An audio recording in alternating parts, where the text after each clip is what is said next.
બાજ ભાઈ છોડી દો મને. તો શું દિવાળીની ઓફર છે કે તને છોડી દઉં?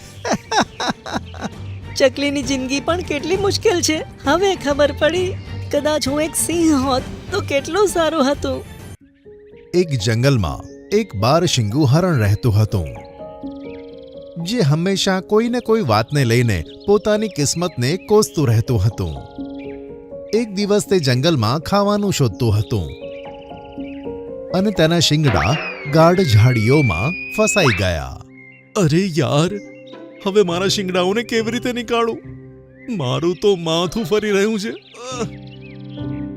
તે કલાકો સુધી ઝાડીઓમાં આ રીતે ફસાઈ રહ્યો અને પોતાને કોસતો રહ્યો. હે ભગવાન, કમ સે કમ કોઈને તો મદદ માટે મોકલી દે. એટલામાં એક કાચબો ધીમે ચાલતો ચાલતો તેની પાસે આવ્યો. અરે હરણભાઈ, તમે તો ખરાબ રીતે ઝાડીઓમાં ફસાયા છો. મારી ફૂટી કિસ્મત કે મદદ માટે આ કાચબો આવ્યો, જે કશું નહીં કરી શકે. આ વાત સાંભળી કાચબાએ આકાશ તરફ જોયું અને અચાનક જોરથી પવન ફૂંકાવા લાગ્યો અને ઝાડીઓ હલવાથી હરણના શિંગડા નીકળી ગયા. સારું થયું કે હું મારી જાતને નીકાળવામાં સફળ રહ્યો, નહીં તો મને લાગ્યું હતું કે ઘણા દિવસો સુધી આમ જ ફસાઈ રહેત અને એક દિવસ અહીંયા જ મરી જાત. ચલો હવે તમે ભગવાનનો આભાર માનો અને ઘરે જતા રહો. શું કહ્યું? ભગવાનનો આભાર માનું? કે જેણે મને આવા આડાઅવળા શિંગડા આપ્યા, જેના કારણે હું વારંવાર મુસીબતમાં ફસાઈ જાઉં છું. જ્યારે પણ મારા જેવા હરણ જોડે લડું છું ને, ત્યારે આ જ શિંગડા તેના શિંગડામાં ફસાઈ જાય છે. મને તો તે ભગવાન ઉપર ગુસ્સો આવે છે કે જેણે મને આવો બનાવ્યો. અચ્છા, તો તમે કહો, તમારી ઈચ્છા પ્રમાણે તમારે શું બનવું હતું?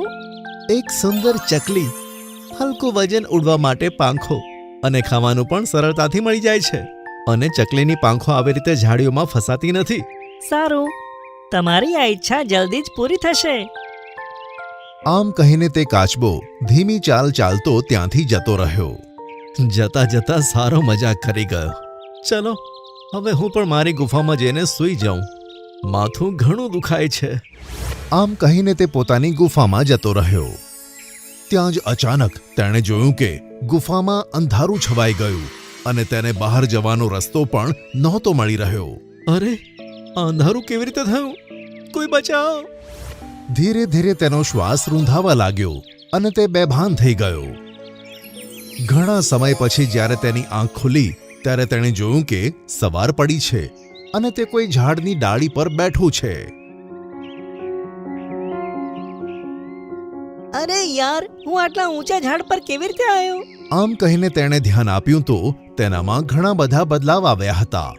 આ શું? મારો અવાજ આટલો મીઠો અને પાંખો! અરે વાહ, એટલે હું ચકલી બની ગયો. આમ કહીને તે ઝાડની ડાળી પરથી આકાશમાં ઉડવા લાગ્યું. અરે વાહ, તાજી હવા, હલકું વજન, કેટલું સારું લાગે છે. તે આમ જ ઘણો સમય ઉડતું રહ્યું. પછી તેને તરસ લાગી. અરે યાર, આટલી જલ્દી તરસ તો ક્યારેય મને નથી લાગતી. તેણે તળાવે જઈને પાણી પીધું અને આગળ વધ્યું. થોડી વાર ઉડ્યા પછી તેને પાછી તરસ અને ભૂખ લાગવા લાગી. હવે તો તરસની સાથે ભૂખ પણ લાગી છે અને મારી ચાંચ પણ નાની છે. કદાચ એટલે જ વારંવાર તરસ લાગે છે. તેમ છતાં પણ મારે તો ઉડવું જ પડશે. ચાલીને પાણી અને ખાવાનો તો નાશો થાય ને. આમ કહીને તે હવામાં ઘણું ઉપર ઉડવા લાગ્યું. ત્યાં જ તેને પાછળથી કોઈ બાજનો અવાજ આવવા લાગ્યો. ચીક ચીક ચીક. તેણે પાછળ વળીને જોયું. અરે, આ બાજુ તો મારી તરફ આવે છે. આ કેટલી સુંદર ચકલી છે! તું તો મારો જ કોળિયો બનીશ. અરે બાપ રે! તેણે ઝડપથી પાંખો ફફડાવી અને પૂરી તાકાતથી ઉડ્યું. પણ બાજની ઝડપ તેનાથી વધારે હતી. બાજે તરત તેને પોતાના પંજામાં પકડી લીધું. બાજ ભાઈ, છોડી દો મને.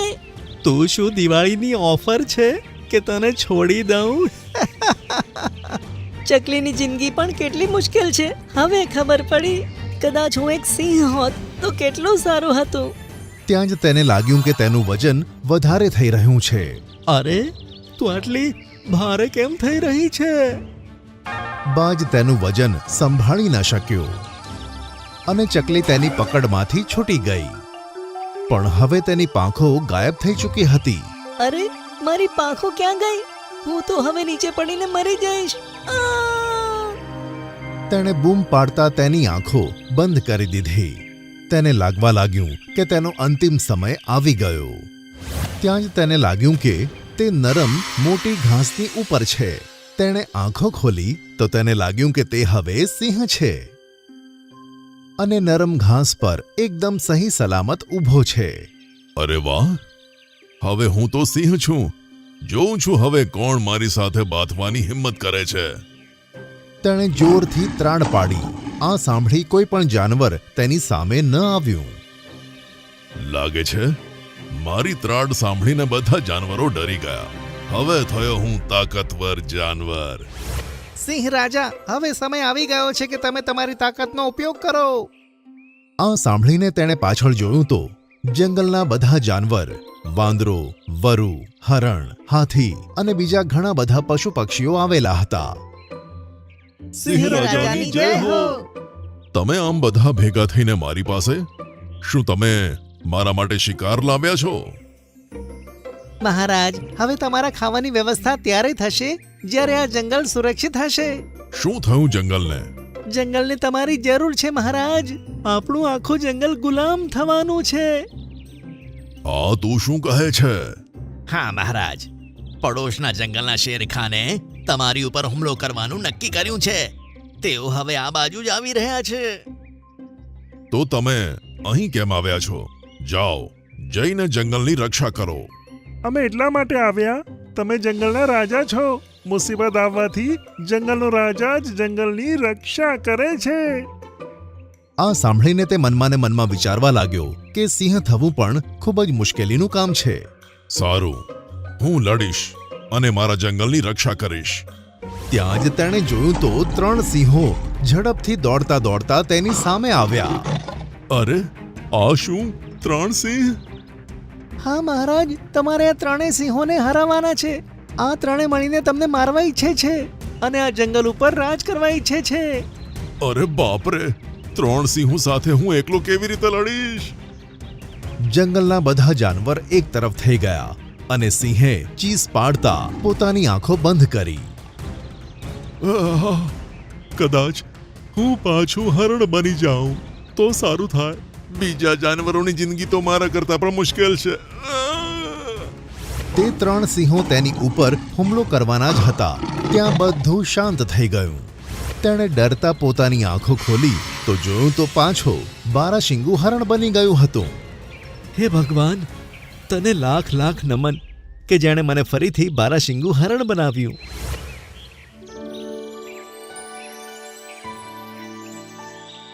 અને તું તારા શિંગડા વિશે કહેતો હતો, તેનું શું? અરે હું એક હરણ થઈને બીજા હરણ સાથે લડું તો તેમાં મારી જ ભૂલ છે ને. અને મારે ગાઢ ઝાડીઓમાં પણ ન જવું જોઈએ. આજથી હું આ નિયમ રાખીશ અને મારું જીવન સુંદર રીતે જીવીશ. આ થઈને વાત. આમ કહીને તે કાચબો ગાયબ થઈ ગયો.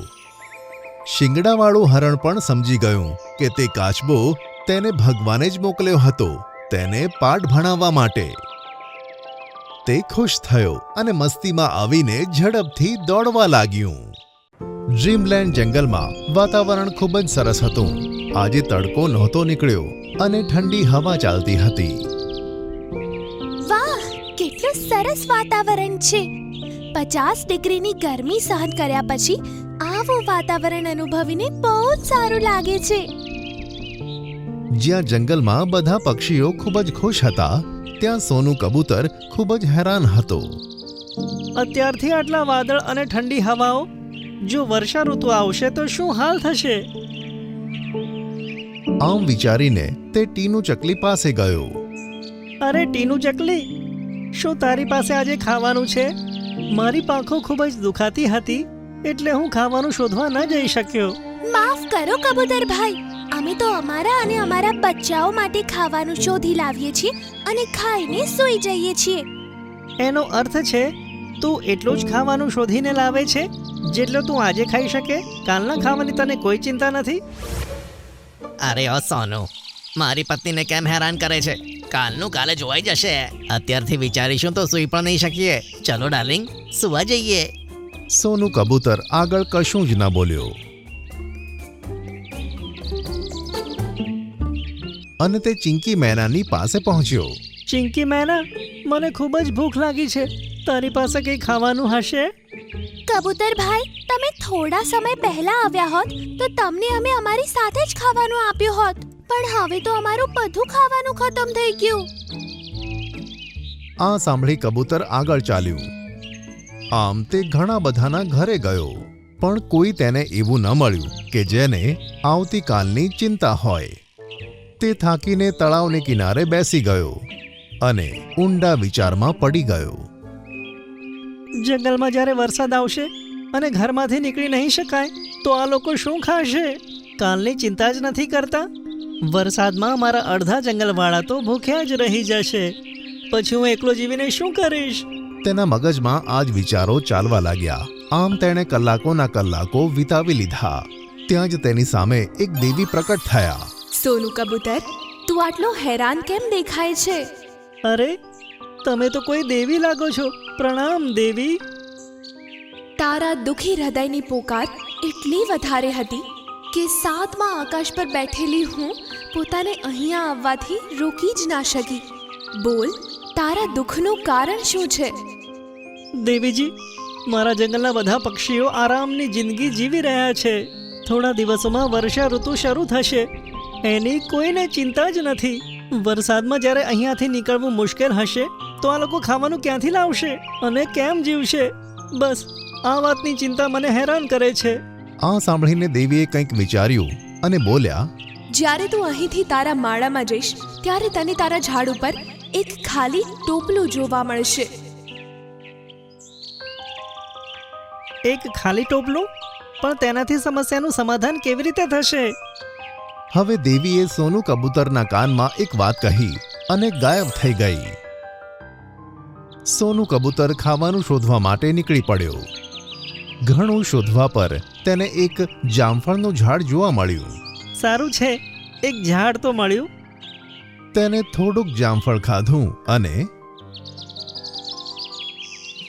તેનું એક પાંદડું તોડીને પોતાની સાથે લઈ ગયો. જ્યારે તે પોતાની જગ્યાએ ગયો ત્યારે બધા પક્ષીઓ તેને હેરાનીથી જોવા લાગ્યા. હે? આ સોનું કબૂતર ગાંડો થઈ ગયો કે શું? ખાવાની જગ્યાએ પત્તું તોડીને લાવ્યો. સોનું કબૂતર ઝાડમાં પોતાના માળે પહોંચ્યો ત્યારે તેને એક ટોપલું મૂકેલું દેખાયું. તેણે તે પાંદડાને ટોપલાની અંદર નાખી દીધું. બધા પક્ષીઓ આ જોઈને હેરાન થઈ ગયા. સોનું કબૂતર દરરોજ આવા પાંદડા તોડીને લાવતો અને તે ટોપલામાં નાખી દેતો હતો.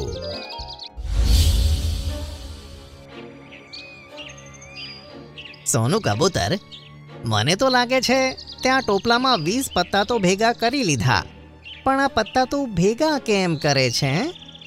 બધા પક્ષીઓ ધ્યાનથી સાંભળો. આમાં પાંદડા મૂકવાની જવાબદારી ખાલી મારી નથી. આજથી તમે જે પણ ફળ ખાશો તેનું એક પાંદડું તોડીને તમારે આ ટોપલામાં નાખવાનું. અને મારી ઉંમર સૌથી વધારે છે તો તમારે મારી વાત માનવી પડશે. હા, ઉંમરમાં મોટા છો પણ પાગલ થઈ ગયા છો. ચાલો, કંઈ વાંધો નહીં, અમે તમારી વાત માનીશું. હા. તે દિવસ પછી બધા જ પક્ષીઓ જે ઝાડમાંથી ફળ ખાતા તે ઝાડનું એક પત્તું તોડીને લાવતા હતા. અરે ભાઈઓ, વરસાદ ખૂબ જ છે. આવામાં ઉડીને આપણે જંગલમાં ખાવાનું શોધવા નથી જઈ શકતા. જમીન પર પણ પાણી ભરાયું છે. આવામાં આપણને રસ્તો પણ યાદ નહીં રહે. હા, સાચું કહ્યું તે. હવે તો વરસાદ રોકાય પછી જ કંઈક થઈ શકશે. બધા પક્ષીઓ ખૂબ જ હેરાન હતા અને વરસાદ ન રોકાવાની રાહ જોતા હતા. પણ વરસાદ ન રોકાયો અને બધાને જોરથી ભૂખ સતાવા લાગી. એવામાં સોનું કબૂતર ત્યાં આવીને બેસી ગયું. બોલો, તમે બધા હેરાન કેમ દેખાવ છો? તું સાચું કહેતો હતો કબૂતર. અમારે આજની સાથે આવતીકાલનું પણ વિચારવાનું હતું અને ખાવાનું ભેગું કરવું હતું. વરસાદ આવવાથી અમે બધા ભૂખ્યા છીએ. તે દિવસે જો અમે તારી વાત માની હોત ને તો આજે અમારી પાસે ખાવાનું હોત. મને હતું જ કે સમય આવવા પર તમને પછતાવો જરૂર થશે. સારું, પણ હવે મોડું થઈ ગયું છે. હવે ભૂખે મર્યા સિવાય બીજો કોઈ રસ્તો નથી. કબૂતર ભાઈ, જો આ વખતે અમે જીવતા બચ્યા તો વરસાદ પછી અમે તમારી વાત જરૂર માનીશું. હવે તમે મહેનત કરવાનું જો નક્કી કરી લીધું જ છે તો હું તમને બતાવું છું કે હું ટોપલામાં પત્તા કેમ ભેગા કરતો હતો. હવે બધા પક્ષીઓ સોનું કબૂતરની સાથે તેના ઘરે પહોંચ્યા અને ત્યાં જઈને બધાએ એ જોયું કે જોઈને બધાની આંખો પહોળી થઈ ગઈ અને આશ્ચર્યની કોઈ સીમા ન રહી. બધાએ જોયું કે આટલા દિવસોથી તેઓ જે ટોપલામાં પાંદડા ભેગા કરતા હતા તે ટોપલામાં હવે ફળો આવી ગયા હતા. આ બધું શું છે? આ બધું થયું કેવી રીતે? મને તો કાંઈ ખબર નથી પડતી. એ દિવસે જ્યારે મેં જોયું કે તમને વર્ષા ઋતુની કોઈ જ ચિંતા જ નથી, ત્યારે હું કલાકો સુધી તળાવની પાસે બેસી રહ્યો. ત્યારે મારી સામે એક દેવી પ્રકટ થયા અને તેમણે મને આ ટોપલું આપ્યું. આજથી તો જે પણ વૃક્ષનું ફળ ખાય તે વૃક્ષનું એક પાંદડું તોડીને તો ટોપલીમાં નાખી દેજે, અને તેવું જ તારે રોજ કરવાનું છે. વરસાદ શરૂ થાય પછી જ્યારે પણ આ ટોપલીમાં વરસાદનું પાણી પડશે તો એક પત્તાની જગ્યાએ તે જ ઝાડ પર ઉગવાવાળા ફળના 10 ફળ આવી જશે. જે ઝાડનું તે પત્તું હશે. તેથી જે ઝાડનું ફળ હું ખાતો તેનું પત્તું લાવીને આમાં નાખી દેતો, અને મારા કહેવાથી તમે પણ આવું જ કર્યું. તેના બદલામાં વરસાદ શરૂ થતાં ફળોથી ભરાઈ ગયું. અરે વાહ! હવે આપણે ભૂખ્યા રહેવાની જરૂર નહીં પડે. તારો ખૂબ ખૂબ આભાર મિત્ર. હા, પણ આવતા વર્ષે બધા જ મહેનત કરીને ખાવાનું ભેગું કરશો. વર્ષા ઋતુ પતવાની સાથે આ ટોપલું એની મેતે ગાયબ થઈ જશે. હા સોનું કબૂતર, અમે તારી વાતને હંમેશા યાદ રાખીશું અને તેને ધ્યાનમાં રાખીને જ આગળ ચાલીશું. અને પછી બધા પક્ષીઓએ ટોપલામાંથી ફળ નીકાળ્યા અને ખાવાનું શરૂ કર્યું. બધાને આરામથી ખાવાનું ખાતા જોઈ સોનું કબૂતરને ખૂબ જ શાંતિ મળી.